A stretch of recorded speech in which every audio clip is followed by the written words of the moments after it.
te recrute pour t'occuper de tout le service client mondial. Ouais. Donc il me dit, pour faire ça, pour arriver à ça, à mon ambition, j'ai besoin du meilleur service client de l'histoire de l'automobile et de l'industrie. Donc on construit tout de zéro. J'ai besoin de trouver le meilleur du monde pour faire ça. Et pendant qu'il parle, j'ai cette espèce de... Mon éducation, ma formation, un peu à la française, tu sais, on a toujours tendance par rapport aux Américains, on n'a pas naturellement confiance en nous. On ne se met pas naturellement en avant par rapport...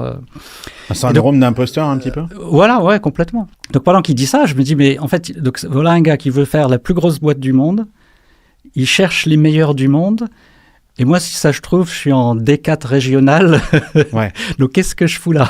Ouais. Tu doutes de toi. Ouais, donc je me dis, en fait, bon, c'est sympa d'être arrivé là, mais C'est pas pour moi. Des gens comme ça, il en a sûrement des centaines.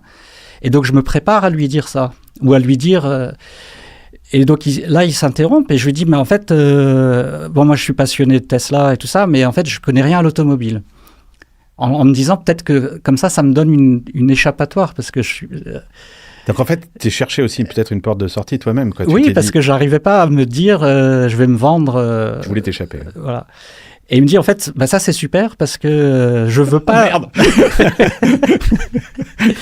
Parce que si je prends quelqu'un qui a déjà fait de l'automobile, il va reproduire les recettes de l'industrie et moi je veux tout casser, donc je veux quelqu'un qui connaisse rien.